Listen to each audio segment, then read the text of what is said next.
കഥ ഗന്ധർവൻ. നാമിയ വീണ.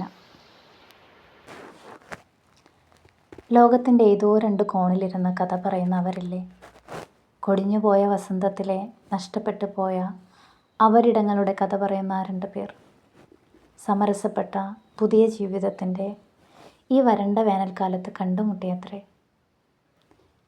ഏതായിരുന്നു അവസാനം കണ്ട പപ്പേട്ടൻ്റെ പടം, അല്ലെങ്കിൽ വായിച്ച പുസ്തകം? അവൻ ചോദിച്ചു. ഉത്തരം പറഞ്ഞാലും അവസാനിക്കാത്ത ചോദ്യം. അതങ്ങനെയാണ്. പി പത്മരാജൻ എന്നത് അവസാനിക്കാത്തൊരു കഥയാണ്.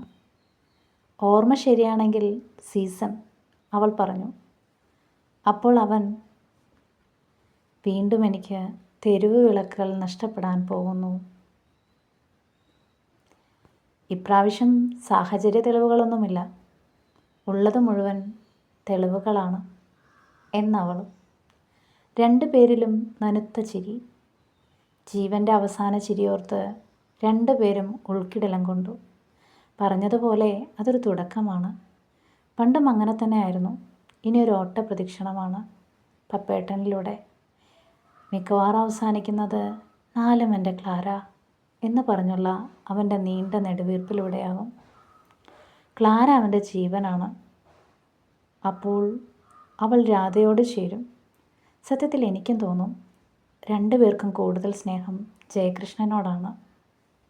കുറേ കൊച്ചു വാശികളും കൊച്ചന്ധവിശ്വാസങ്ങളും കൊച്ചു ദുശീലങ്ങളുമുള്ള ജയകൃഷ്ണനോട്. ഇടയ്ക്കെപ്പോഴോ അവൻ അവളുടെ ജീവിതത്തെക്കുറിച്ച് ചോദിച്ചു. ഏറെ നേരം അവളൊന്നും മിണ്ടിയില്ല. ഒടുവിൽ നേർത്ത ചിരിയോടെ അവൾ ചോദിച്ചു, മോനെ തടി കോണ്ടാക്ടറെ, നീ ആരാ? ഞാനാ ഞാനാ ഞാനാ മദർ സുപ്പീരിയർ. ചിരികൾ. കൈവീശിക്കാട്ടി ക്ലാര അങ്ങ് പോവും. പിന്നെ മൗനങ്ങൾ. ഡോ, ആ മഴ എന്താണ് തോരാത്തത്? മണ്ണാറത്തൊടിയിലെ മഴ. അവളൊന്നും മിണ്ടില്ല, വെറുതെ ഓരോന്നോർക്കും. പിന്നെ വരുന്നത് നരേന്ദ്രനാണ്. അയാളും വിട്ടുകൊടുത്തവനാണല്ലോ. അവൾക്ക് സ്നേഹം അയാളോടാണ്, അവന് അപ്പുവിനോടും.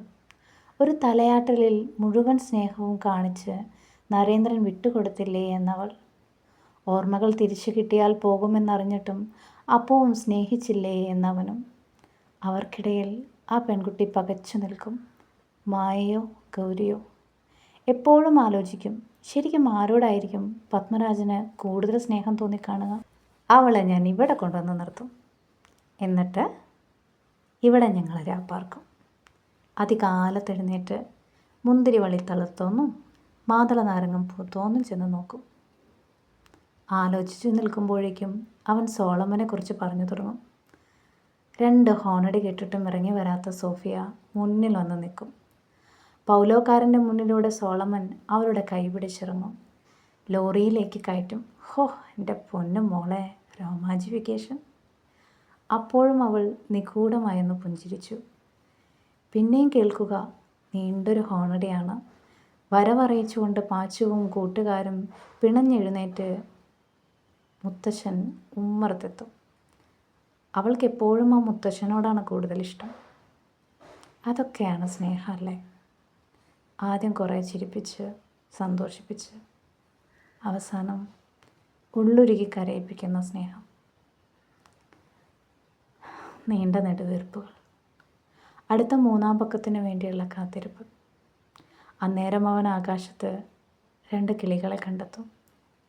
നിമ്മിയും സാലിയും.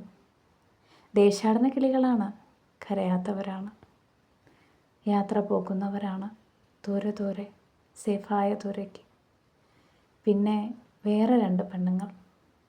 പത്മിനി, അമ്മ മനസ്സ് അതുപോലെ കാണിച്ചു തന്നവൾ. മക്കൾ നഷ്ടപ്പെട്ട പത്മിനിയും അമ്മ നഷ്ടപ്പെട്ട ജിജിയും തമ്മിലുള്ള ആത്മബന്ധങ്ങൾ. അപൂർണമാവപ്പെട്ട കുടുംബത്തിലെ കണ്ണികൾ. അത്രമേൽ നൊമ്പരപ്പെടുത്തി അവസാനിച്ച നൊമ്പരപ്പൂവ്. മീര.